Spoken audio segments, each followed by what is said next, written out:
Ilda, më trego.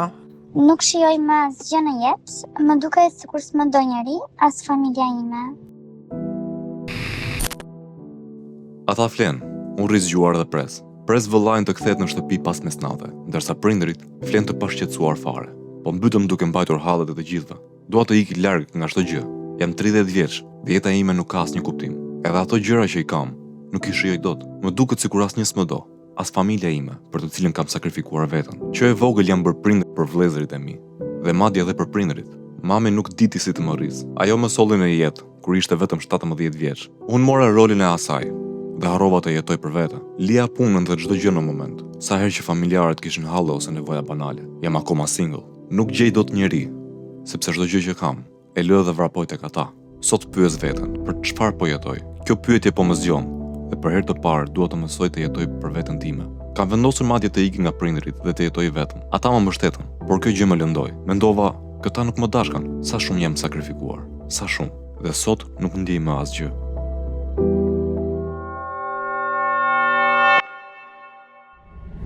Kjo është historia e Ildës, një dramë e padukshme për të tjerët, por mbytëse për të. Sot në seancën e parë, anonim, Ilda vjen për të ndarë këtë copëdhimbje. Ilda, përshëndetje. Përshëndetje. Si je ti sot? Sot, nga momenti që kemi folur, në momentin që unë diesha pikërisht në ato ndjesitë që sikur kisha ngecur në një grop balte që përpiqesha të dilja, por sa herë përpiqesha të dilja bija akoma më në thellësi. Dhe i bëra një premtim vetes, le të themi që me 2025 mbaron çdo energji negative dhe çdo mendim i keq në kokën time dhe në luftë për ta mbajtur 2026 me energjinë pozitive që e kam nisur. Ishte kaq e thjeshtë, mjafton një premtim për veten? Të sjellni një ndryshim kaq të madh apo ka qenë një proces i gjatë, sepse kur kemi folur herët bashk, disa muaj më përpara ke qenë vërtet shumë e ngarkuar, ke qenë pikërisht në atë momentin e humbjes së shijes së jetës. Sa tu desh të arrijë deri në këtë moment çlirimi?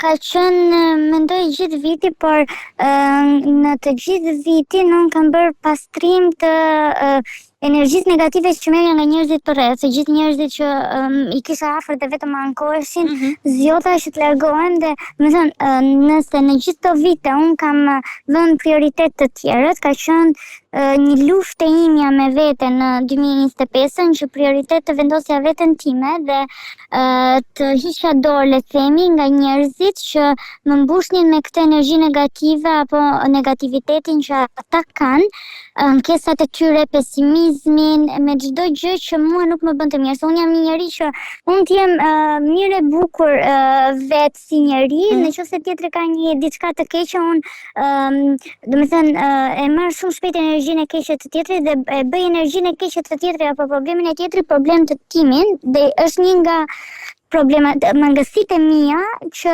ja evidentoj vetes dhe ja njoh vetes, por shumë e vështirë për të shkëputur. Domethënë, në këtë moment që po flasim jam pikërisht në këtë gjendje që unë të arrit të shkëputem nga problematika e tjetrit, kushdo që oftë personi tjetër.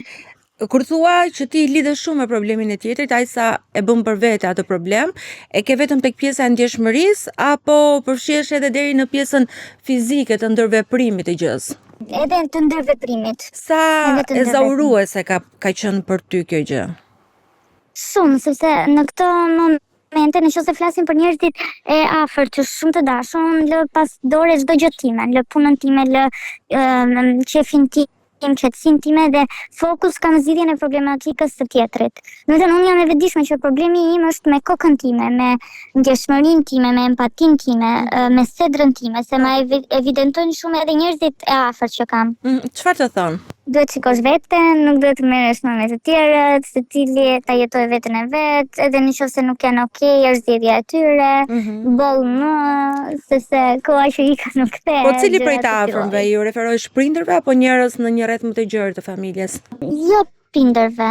Okej, në prindrit janë gjithmonë në përgjigjen e tipit që ti merr vetë përsipër gjërat, nuk është se ne po të themi ty që të merresh me ne. Ti i ke dashur dhe i ke bërë dhe nuk e shikojnë këtë që unë në një farë formë ndihem e detyruar për t'i bërë këtë gjëra, e detyruar në heshtje, pa fjalë, domethënë. Po pse? Ndërkohë që persona që ma Çfarë të detyron? Kur prindit nuk ta kërkojnë, çfarë të detyron ty ta bësh këtë akt sakrifikues? Tani, unë shikoj, për shembull, në familjen time unë jam personi më i shkatër ndër të gjithë familjarët, personi që jepet më shumë për për gjetjen e një zgjidhjeje për një problematik të caktuar, edhe jam gjithmonë nisem me idenë që lëre ta zgjidhi vetë, ta bëj vetë dhe pastaj them, unë jam këtu pse ta lë të shkoj dëm kjo gjë, ja, kur unë mund ta bëj këtë gjë dhe mund ta bëj në një kohë më të shkurtër dhe në një mënyrë më të mirë. Dhe në përfundim arrim pasi unë e zgjidh gjën, arrim kur unë jam shumë e ezauruar dhe filloj eskaloj në disa momente të tipit që më keni bërë si burre, ndihem kështu, ndihem ashtu, marr këtë përgjigjen që ne s'kemi kërkuar, ti vetë merr përgjegjësi Si ndihesh ti në këto momente kur prindit të thonë këtë gjë? Pasi ti ke ezauruar veten tënde, ke lënë çdo gjë tënde dhe ke shkuar mbas hallave të tyre. Në ato momente kur ka ndodhur, jam ndjer sikur nuk e kam fare konceptin prind-fëmijë dhe dashurinë prind-fëmijë në ato momente. Kjo ka qenë ndjesia që unë kam patur. Je ndjer e padashur apo e pakuptuar? Po. E padashur, domethënë, në konceptin tim është si kam mundësi që nuk janë mirënjohës, nuk dua të ma kthejnë, nuk pres kur të ma kthejnë një gjë, sepse në fund të ditës unë dua dhe e bëj sepse janë prindrit e mi për shembull, apo vëllezërit e mi, motrat e mia e me radhë. Por të paktën mirënjohës. Okej, ata janë mirënjohës, por jo në praninë time, sepse unë kam ndër të afërmit e mi, për shembull që i kam shumë të afërt, marrëdhënie shumë të mira, më thonë që po flisja me mamin tënde dhe po më thoshte se sa krenare ishte për ty apo sa e lumtur për këtë gjë e më se të thash, por mua që të ma thonë në sy nuk ma kanë thënë kurrë. Nuk e ke marrë asnjëherë direkt këtë lloj vëmendje, këtë lloj mirënjohje, këtë lloj dashurie, jo. Ndër vite kam marrë vetëm krahasimin, mund të them që sidomos kur kam qenë e vogël që shoqet e tua, shiko, sidomos mbaj mend në fëmijërinë e hershme, në adoleshencë, le të themi, në moshën 15 vjeçare, diçka tillë, kam marrë krahasimet e tipit. Goca filanit bën qendro, po ti ç'a bën? Ndërkohë që unë sot kam biznesin tim, kam punët e mia, e kam gjithë gjërat të vik, kam shtëpinë time, një makinë shumë të mirë, ndërkohë që goca e filanit ka bërë të kalamajësh në shtëpi. Nuk e kishte të plot si vin, si vajzë ideale për prindrit. Çfarë mendon se të ka detyruar të kthehesh në një njerëz kaq altruist? Aq sa dhe të tjerët e kanë vënë duke që kujdes, Ilda, freno pak. Realisht po mendoja sot në mëngjes këtë gjë. Nuk e di pse u ktheva, domethënë pa kujtuar fare për telefonatën që do kishim së bashku, më kujtuar një moment me vllajin tim të vogël, ku unë mund të kem qenë diku 4-5 vjeç, kur ai që është rreth 3 vite e gjysmë më i vogël se unë, në një grindje me disa fëmijë në lagje, dikush e doqi me cigare në ball. Dhe unë mbaj mend që pash vllajin, dhe pash që mami po shkonte te vllai dhe shkova me vrap pas atij fëmijës që e kishte djegur vllajin. Domethënë, që në atë moshë unë e kujtoj veten time shumë protektive ndaj familjes time, shumë. E kuptoj. Edhe si me kthetra, domethënë janë pika ime e dobët janë ata dhe unë nuk lejoj njeri që të mi preki. Dhe unë jam rritur me këtë. Jo se më ka ushqyer dikush, por më duket sikur unë e kam patur të brendshme këtë gjë që në atë moshë që unë të nxjerr sytë e ballit për shembull për familjen. Mund ta bëj kushdo këtë, nuk e vën diskutim për familjen e vet. Por unë mendoj që e kam të tepruar. Ndoshta edhe sepse ke qenë fëmia i madh i familjes, je vajza e madhe, vëllezërit janë më të vegjël se ty dhe natyrshëm të ka ardhur ndjenja e mbrojtjes. Apo ja? Unë i kam edhe prindërit e rinj dhe ndër vite kam patur edhe debate, xhelozira, gjërash, që okej, unë sot i kuptoj sepse jam në moshë të rritur vet, por atëherë isha fëmijë i vogël dhe gjithmonë kam patur këtë frymën që unë të isha protektive ndaj vëllezërve, që grindja e tyre mos arrinte të stresonte vëllezërit e mi. Edhe sot e kësaj dite për shembull e kam më të vogël nga fëmijët që e kam që pak unë kalova disa strese gjatë viteve të rritjes sime, mund të kem 1-2-3 trauma. Të paktën ky i voglit mos i ket. Je kujdesur që t'i ruash. Domethënë kam një instinkt mëmësie pa dashur ta kem. Se ma thonë edhe vetë prindrit që unë në bisedën që kemi bërë bashkë në rastin e tim vllai që kthehet vonë për shembull si i ri që është dhe unë e pres zgjuar, ndërkohë që prindrit flen.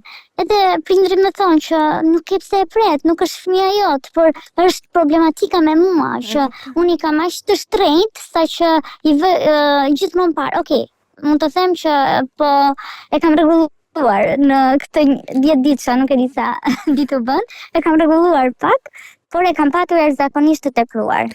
Po ti nga të tjerët ke marrë kaq shumë vëmendje dhe dashuri sa ke dhënë? Jo. Jo, dhe kjo është e keqja. Dhe këtu kam filluar, mendoj që ajo thyerja e parë këtu ka filluar në një aksident që kam patur vitin e kaluar, diku nga pranvera. Thjesht u ndjeva shumë, sepse çdo ditë po më ndodhte diçka e keqe. Aksident me makinë, po thua. Aksident automobilistik. Po, pas një aksidenti, unë thjesht makina ime as nuk ndiste asnjë gjë. Thjesht mbaj mend kam ikur në dhomën time dhe kam përfunduar me një dënesë të madhe, shpërtheva, dhe mbaj mend që kërkova ndihmë nga disa të afërm dhe mora një përgjigje të tipit ishte më rëndësishme diçka, një argëtimi tyre se sa kjo problematika që unë kisha. Dhe janë persona që unë kam lënë gjërat e mia, kam shkuar për një gjë shumë banale, qefit të tyre, për t'i plotësuar ose për t'ju qenë aty për t'i ndihmuar në një gjë shumë banale. Po, ke shkuar kur ta kanë kërkuar apo edhe kur s'ta kanë kërkuar ti prapë ke shkuar? Kur ma kanë kërkuar. Edhe kur s'ta kanë kërkuar, unë kam shkuar, po në krahasimin që unë mora ishte një rast që unë kam shkuar kur më kanë kërkuar për diçka shumë banale, për një shopping të thjeshtë. Ndërkohë që unë kisha një gjë shumë madhore dhe ishte kështu si një shpull surrati tim dhe mbaj mend dhe biseda që vura re një mosmirënjohje të madhe dhe thash, unë po bëj kaq shumë për gjithë këta njerëzit, domethënë, jo vetëm për familjen time që janë brenda katër mureve të shtëpisë, por edhe për të afërmit të afërt, domethënë kushërinë e parë që unë shkoj shumë mirë për shembull. Dhe unë marr për këtë mosmirënjohje mbrapsht, ose unë jam njëri që as nuk kërkoj ndihmë, unë mund të kem hallet e gjithë botës, unë nuk flas, unë maksimumi shkoj në shtëpi, mbyllen në dhomën time dhe largohem nga njerëzit kur unë kam një hall ose një problematik. Dhe ndodh shumë rrallë që unë në gojën time të kërkoj një ndihmë për veten time. Çfarë mendon ti kur rri tani dhe shikon ftohtë veten tënde në të shkuar? Okej, nëse unë do kthehesha pas në kohën, do isha shkëputur nga familja, do kisha bërë zgjedhje të tjera për të vënë në fokus jetën time, veten time, dhe për të mos pasur në fokus ndoshta të tjerë, sepse kam kuptuar edhe diçka. Im vëlla, për shembull, vllai i madh jeton jashtë, ka një partnere dhe kur unë kam shkuar ta vizitoj, kam parë një përkujdesje të tij shumë të madhe ndaj partneres, që mua më vjen shumë mirë, sepse unë jam goxha për vajza, dua që ti shikoj mirë, sepse mendoj që në shoqërinë shqiptare vajzat vuajnë më shumë se sa djemt, dhe mendoj aty që djemt tani po tundin ndonjë kokë ose po thonë Ndërkohë që këtë vëmendje vllai nuk ta kishte dhënë ty ndonjëherë. Dhe vura re se sa i dashur, sa i përkujdesur, sa të gjitha, dhe thash, okay, ja, unë kam bërë kaq shumë për këtë djalin dhe jam shumë e lumtur që ky po ja jep këtë vëmendje dhe përkujdesje një vajze tjetër, dhe se dua që ai të jetë një marrëdhënie shumë të mirë me partneren e tij. E kuptoj. Por si ky djali nuk e ktheu një herë kokën nga motra që ka dhënë shpirtin për këtë. Se shikoja vetëm të fokusuar te partnerja. Edhe në këto momente kam arritur në atë reflektimin se sado që ti të bësh, sado që ti të vësh në fokus të tjerët, në fund të ditës secili do vazhdoj jetën e vet. Ilda, dua të pyes në raport me prindrit. Gjatë gjithë procesit tënd të rritjes, fëmijërisë dhe në vazhdim, ti jeton akoma me ta. Si kanë qenë prindrit me ty? Si sillen? Çfarë raportesh ke? Unë të them që lirin dhe pavarësinë që kam sot e kam falë babit, si gjithmonë ka besuar dhe babin e kam patur gjithmonë si shok. Nëse mund kisha qenë edhe në një date me një djalë, nëse i ka në shtëpi më pyes të nga ishe ta bëre gjëra biseda normale, nuk e kam patur kurrë problem të them që dola me njërin. Shikoj edhe vajzat e tjera për rreth, çfarë do lloj moshe kanë shumë vështirë të kenë këtë ndjeshmëri me prindrin e tyre. Me prindrin mashkull, babin në këtë rast. Pra mami ka qenë më rrept.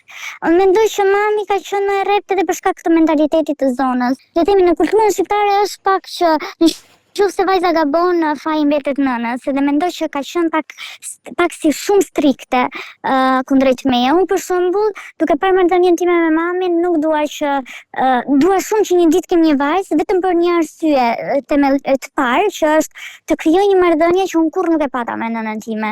Megjithatë, arrit të kuptoj që prindërit e tu nuk kanë qenë prindër ndoshkues, prindër që të kanë detyruar, prindër që në farë mënyre të kanë keq trajtuar, por nga ajo që po kuptoj, nga fakti që ti ke marrë kaq rol mbrojtës dhe kujdesare në shtëpi, kuptoj që prindërit tu ndoshta kanë qenë pak indiferent do t'i konsideroj edhe dhe ti kështu?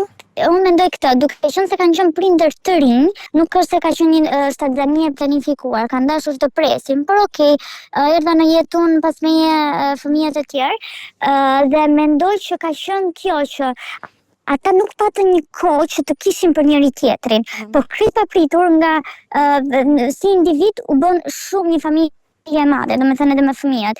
Edhe ndonë se ne ishim aty, ata kishin prap në fokus njëri tjetrin, sepse nuk e kishin konsumuar marrëdhënien në çift mjaftueshëm. Dhe për këtë shkak mendoj shpesh kanë qenë indiferent ose neglizhen mund ta quaj. Shpesh të mërzitur apo të lumtur harronin që është edhe fëmijë. Dhe grindjen që mund të kenë patur mund të ketë kaluar edhe te fëmia. Një gjë që për shembull e kritikoj shpesh edhe unë e kam kështu si plag në zemër është fakti që mua nuk kam marrë atë ngrohtësinë që për shembull unë e shikoj tek fëmijët pas meje. Fëmijët pas meje vinë në shtëpi direkt puthin prindrit i putin ata ose edhe nëse janë aty në divan të ulur shkon mamës e babi i put, ndërkohë që unë nuk e kam patur këtë.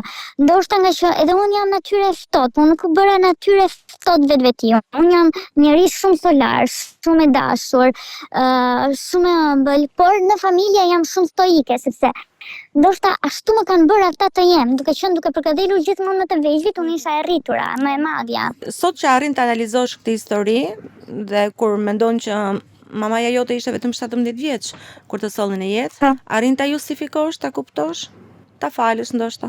Jam munduar shumë herë e justifikoj, po, për ta justifikuar e justifikoj duke ditur dhe historinë e saj, të vajzërisë, pastaj historinë marrëdhënie e saj me familjen e saj, me nënën e saj, e justifikoj sepse them nuk ka ditur.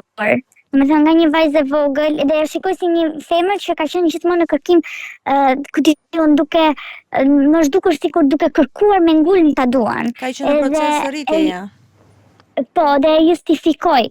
Por për ta falur nuk e di, sepse jam munduar shumë ta kënaq, t'ja bëj qefin, ta largoj nga ambienti ku unë shikoj që jep negativitet ose ndikon keq për të, dhe nuk e kam marrë mbrapa. Gjithmonë e kam parë atë diferencën mes meje dhe fëmijëve të tjerë dhe mendoj që ajo në atë kohë nuk ka qenë gati për mua, për fëmijën e parë.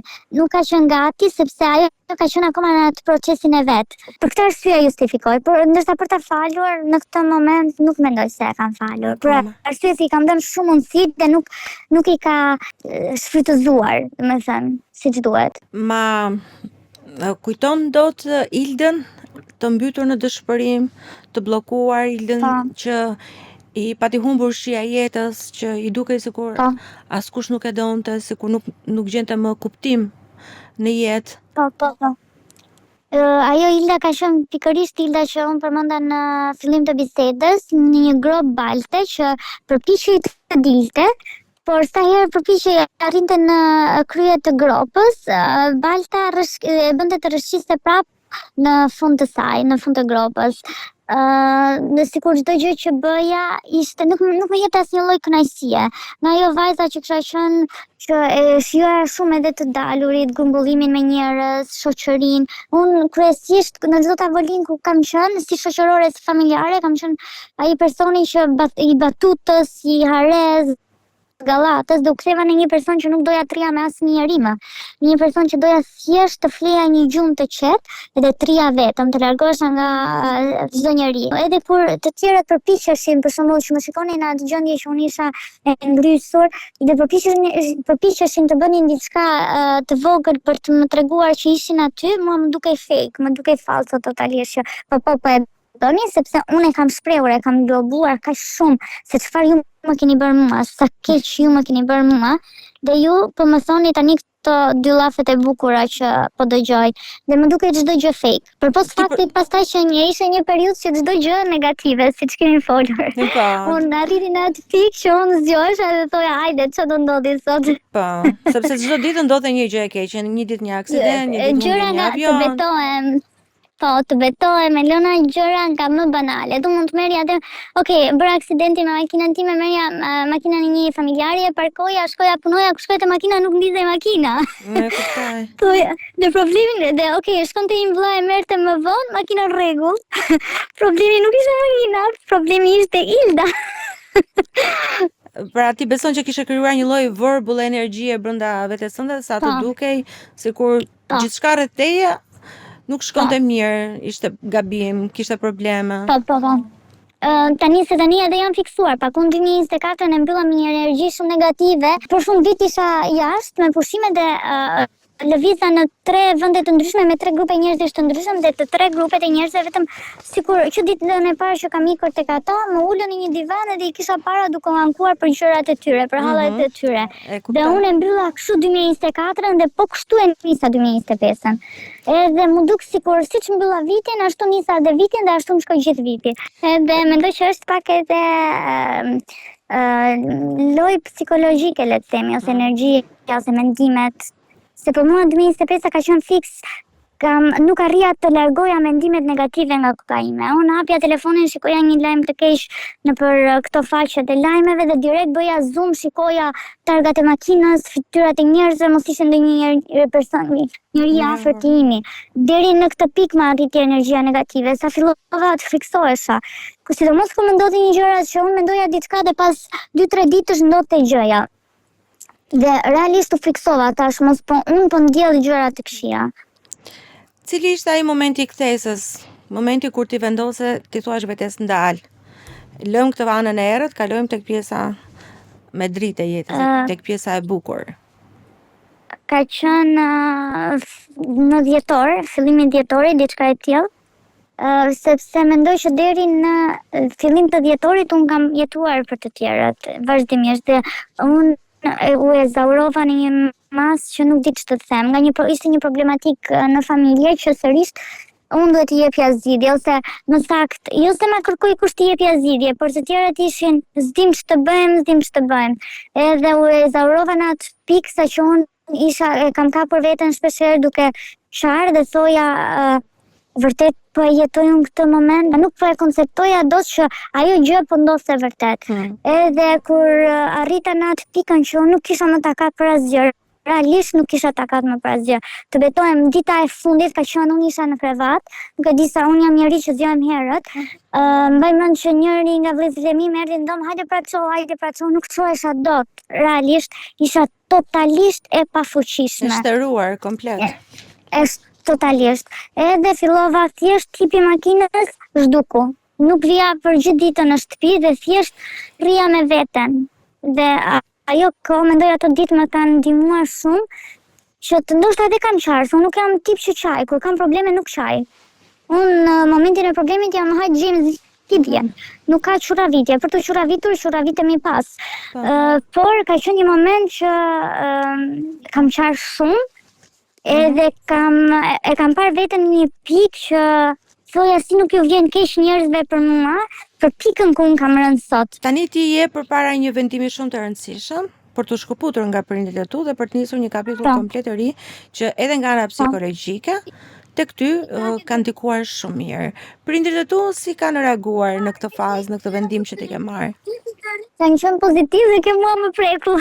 Edhe kjo të preku, edhe pak po pse? Të prisja të bënin pak rezistencë, dhe ato ishin okay. Unë e kuptoj tani se duke kjo periudha e fundit kur unë u ezaurova totalisht, ishte më së e dukshme dhe nga ata që e kishin kuptuar më së qartë që unë kisha arritur në pikën time të fundit, domethënë besoj që edhe në sytë e tyre po shikonin diçka që një person, një Ilda që nuk e kishin menduar kurrë se do e shikonin. Dhe për këtë arsye, ndoshta kanë bërë edhe ata një analizë në kokën e tyre që më e mira për mua është kjo. Paçka se unë u preka momentin e parë se mendova, normalisht ata më kanë thënë që po ç'ke se jem mirë këtu, ne nuk është se të kërkojmë llogari, unë nuk kam patur kur probleme të tipit ku ike, pse u ktheve këtë orë, pse nuk erdhe në këtë orë, gjëra këtë lloj, kurrë nuk kam patur. Si u ndjeve në ato momente kur prindërit reaguan shumë pozitivisht ndaj patë ndjesinë sikur patë ndjesinë sikur ata nuk të duan mjaftueshëm apo çfarë? Po, më sikur me zik pas kam pritur më duk në një moment, sikur një ndjesi e tillë, por që po nëse tani do të binte telefone dhe dikush do të kërkonte një hall mesatar, si do veproja? Po them njëri shumë I afërt I familjes. Do lije punën? Në të harpoja? Në qoftë se deri tani kam analizuar të tjerët dhe një analizë shumë të ftohtë, tani po analizoj veten time dhe kam arritur në atë pikën që edhe një vëlla, kur mi bie telefonit, në qoftë se më parë çohesha dhe dilja jashtë përgjigjesha ose mund t'ja hapja edhe aty në tavolinë, tani jam flasim më vonë se jam në punë. Ke harruar që jam në orar pune, mund t'jetë një përgjigje tjetër. Ke punuar me veten, sepse të ka lodhur. Jona është shumë shtëruese, gjithë rrëfimi i Ildës, edhe duke që ka ezauruar veten deri në limitet e saj. Duke dëgjuar këtë rrëfim, që në fakt është shumë interesante dhe shumë për të analizuar, ku e shikon se ka çaluar, ka pasur një disfunksionalitet tek prindrit e saj apo tek Ilda vet? Duke që të dy anët e kanë, po ku më shumë? Tani Ilda ka ardhur në një familje ku gja ishin disa çështje që zakonisht martesa e hershme, siç ne mund ta nxjerrim si element, është ajo që përbën një problem, sepse në moshë 17 vjeçare, një individ ne dim që nuk është akoma i pjekur plotësisht për të njohur veten, për ditur se ku mund të shkojë në zhvillim apo në qëllimet e veta, jo më të kujdeset për fëmijët dhe ajo rezistenca ose rezistenca prindërore, pra ajo pjesa e përkujdesjes mungon, sepse ata nuk janë ndoshta të përgatitur mjaftueshëm, nuk dinë dhe se si të sillen me një fëmijë ose përgjegjësia që kanë tashmë në duar. Kështu që momenti kur Ilda ka ardhur në jetë, ka gjetur këtë terren me këto kushte. Dhe duke ardhur në këto, detyrimisht zhvillohen edhe disa sjellje që tek Ilda janë zhvilluar pikë së pari siç e kape, sepse është fëmia i parë. Pra përgjësia, së dyti ajo mund të ketë vënë re me kalimin e kohës që prindrit nuk kanë qenë plotësisht të pjekur për të dhënë dashurinë, siç edhe ajo e thotë, pra unë zhvillova një karakter të ftohtë me ta, jo sepse ndoshta ka munguar, por sepse nuk kanë ditur si ta japin ose të jepet në mënyrë të mjaftueshme për të plotësuar ato bëshllëqet të fëmijës. Dhe Ilda ka marrë të rolin e të qenit në funksion të prindit, rol kujdestar, rol prindërimi, por ajo që më bën shumë përshtypje dhe duket shqetësuese është fakti që çdo lloj nevoje të tyre, Ilda ka kaluar në gjendje alarme. Pra linte çdo gjë të saj për të vrapuar, për të zbritur qoftë edhe hallin më të vogël që vllai mund të kishte. Duke qenë se prindi pra nuk ka ditur, siç e tham, ta japi dashurinë, Ilda ka marrë të mirë qenë për veten e saj që duhet ta bëj ajo si rol, sepse vetëm duke bërë këtë rol, ajo mund të merrte sadopak vëmendje, sadopak lidhje me prindrit apo me të tjerët që e rrethonin. Pra Jo, nuk e kam bërë kurrë për të marrë diçka mbrapsht. Domethënë për mua ka qenë gjithmonë, unë edhe sot e kësaj dite, që unë nuk jam e qetë nëse vëllezërit e motrat e mia nuk janë mirë për shembull. Unë jam e qetë kur të gjithë të tjerët janë okay. Dhe unë nuk, domethënë, dhe e di që ato janë mirë edhe unë jam mirë. Nuk e kam bërë kurrë për të marrë vëmendjen e tyre asnjëherë. Ilda, nuk bëhet në nivel të ndërgjegjshëm kjo gjë, po bëhet e pandërgjegjshme. Pra tek ty sidoqoftë është një lëndim, kur siç e them më përpara, tek vllai që kujdeset për partnerin e tij aq mirë dhe pse nuk mendoi një moment për mua. Pra ishte një fjalë thënë nga ty pak më herët, kjo sepse e vërteton atë dëshirën tonë për të na mos na humbur, për të na kujtuar në atë që kemi bërë. Kjo e thash, nuk bëhet në nivel të ndërgjegjshëm, bëhet në nivel të pandërgjegjshëm. Pra ti e kërkon thellë një lidhje dhe vetmja lidhje që mund të krijosh me ta është duke bërë gjëra. Pra ti jesh e dukshme. Kjo të jep edhe ty një ndjesi të vlefshmërisë, por edhe tek të tjerët. Sepse unë nëse dua të bëj atë lidhjen, unë e bëj shumë atë lidhjen duke kaluar kohë të mirë, sepse unë shpenzoj kohë të mirë, udhëtime gjëra me ta. Por këtë gjën unë e kam kështu që unë mund të merrem me gjërat e mia ose e kam patur, unë mund të merrem qetësisht me gjërat e mia kur ata janë mirë dhe nuk kanë probleme. Se kur ata nuk janë mirë dhe kanë probleme, unë nuk jam dot e qetë për të jetuar jetën time.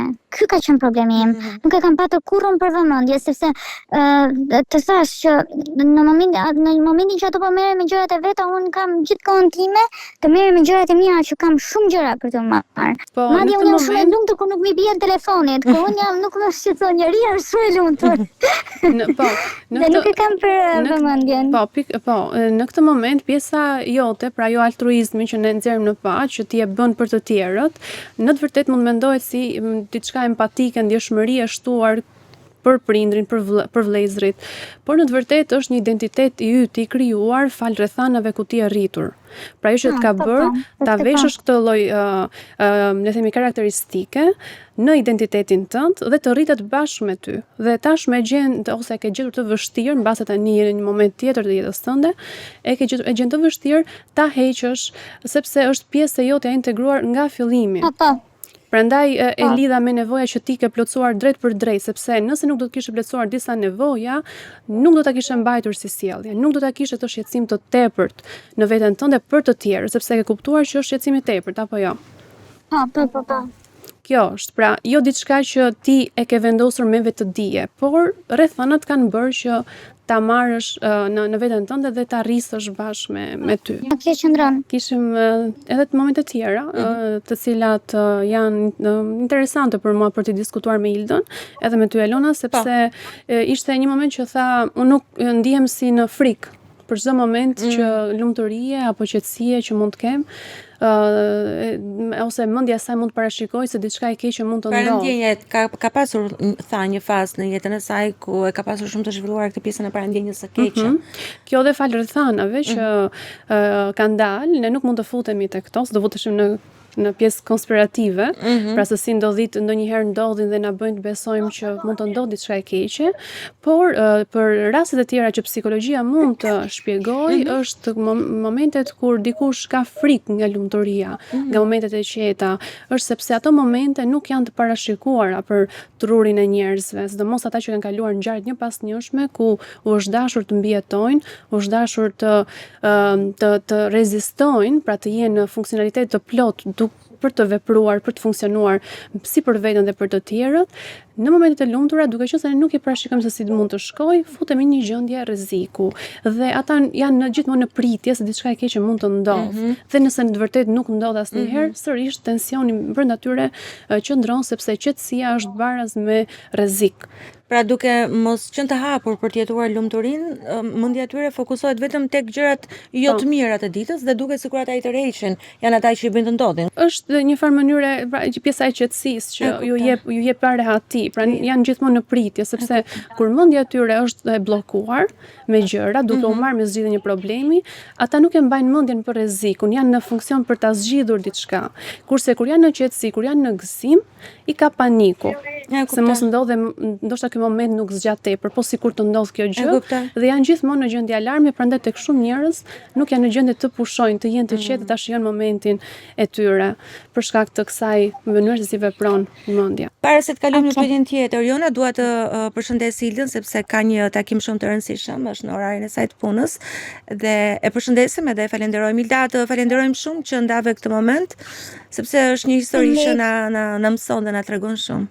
Faleminderit juve Elona dhe tjetër do ju dëgjoj edhe për këshillat e Jonës, pastaj në transmetim. Më vjen keq që po shkputem tani. Është në rregull. Duhet të Nuk ka probleme, rëndësishme është që ti të qëndrosh premtimi që i ke bërë vetes tënde këtë vit. Po, faleminderit. Përshëndesim. Jona, për të kuptuar pak rëndësinë e kësaj sjellje që Ilda ka bërë ndër vite, fakti që ajo është kujdesur, ka prindëruar në familje, ndoshta edhe vetë prindërit e saj, sa e dëmshme është për atë vetë si individ, për atë çfarë do ta pasojë më vonë në jetë. E dëmshme është sepse e tham mund të zhvillojë edhe një cilësi e personalitetit të saj dhe duke e pasur gjithmonë parasysh tjetrin dhe jo veten, fillon të shtypësh nevojat, të shtypësh dëshirat të zhvillimin tënd personal që mund të avancosh dhe kjo e bën që të jetë më mbrapa se shumë njerëz të tjerë. Por mund mos ndodh gjithmonë kjo, mund të jetë një shtys, zakonisht njerëz duke qenë kaq pozitiv, kaq të mirë, kaq të ndjeshëm me të tjerët, njerëzit e tjerë i duan këta njerëz afër vetes, kështu që ndoshta përmes kësaj ata mund të lidhen dhe të avancojnë për një formë tjetër, por sidoqoftë tek brenda tyre mund të krijojë gjithmonë ajo ideja se nuk janë mjaftueshëm për të tjerët. Nuk duhet të bëjnë patjetër diçka që do të ndihen të vlefshëm në raport me ta. Dhe pse kjo gjë vjen vetëm me analizë. Nuk kuptohet momentin që. E thaj që nuk kam ndjer kur dashurinë, nuk e kam ndjer kur mirënjohjen. Mund të ketë pasur, po ndoshta ajo nuk e ka lexuar. Ose po jo në mënyrën që e ka dashur. Për ta marrin në mënyrën se si ajo e jep. Njerëzit e duan. Pra nëse do të ndihmosh dikë, shikoj se si ai të ndihmon ty dhe në të formë do dhe vetë. Kjo është le të themi një trup psikologjik që ne mund ta shikojmë për ta ndihmuar dikën nëse e kemi afër. Dua të kapim pak të pjesën e premtimit, edhe për ta mbyllur diskutimin mbi Ildën. Premtimi që ai ka bërë vetes për të lënë pas Ildën e vjetër dhe për t'ju dedikuar tërësisht vetes në një jetë të re vetëm për veten e saj dhe pa pasur këto shqetësimet egzageruar për të tjerët. Mendon që do arrijë të vendos kufi, t'ia dalë, të shkëputet nga kjo lloj si edhe ky lloj modelimi që e ka bërë?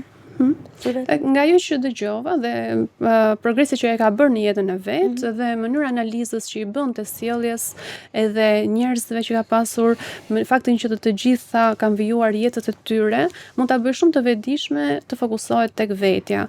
Veç kësaj preku dhe elementin e kufinëve që tashmë ka zgjedhur të japi disa përgjigje të tjerëve duke u thënë jam në punë, mund të më marrësh pas X kohe dhe këto janë element pozitiv që tregojnë se ajo po e lë pas me të vërtet ato që ka kaluar. Do të ndalem pak te pjesa e kufinëve se ne dëgjojmë shumë dhe ndoshta një mënyrë që tjerët persona që e kanë problem të vënë kufin mund të jetë duke menduar se ata nuk po refuzojnë individin kur vendosin një kufi, por refuzojnë sjelljen e tyre. Pra të diferencohet individi nga sjellja ose mënyra se si ata na bëjnë të ndihemi. Sepse zakonisht kur mendohet të vihet një kufi, themi ne po i themi po i bëjmë asgjë këtë individ. Në të vërtetë, nëse ti dhe ja thua në momentin që vendos limitin, thua unë nuk kam asgjë me ty si individ, por me sjelljen tënde që më bën të kem këtë ndjesi ose më jep këtë penalizim mua. Kështu që personi nuk e merr personale sjelljen tonë, pavarësisht se kur vendosim kufi, jo të gjithë janë në gjendje të na kuptojnë.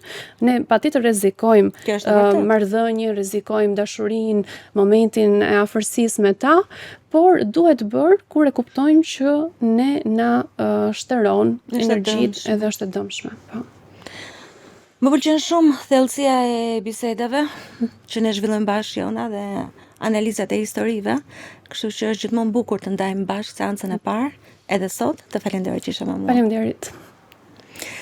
Kjo ishte seanca e parë sot për Ildën, ku ajo zgjodhi të rrëfej historinë e saj se një mënyrë për të vendosur veten përpara pasqyrës, një pasqyrë ku gjithsecili mund të shoh veten e tij. Shihemi në episodin e radhës. Ándale.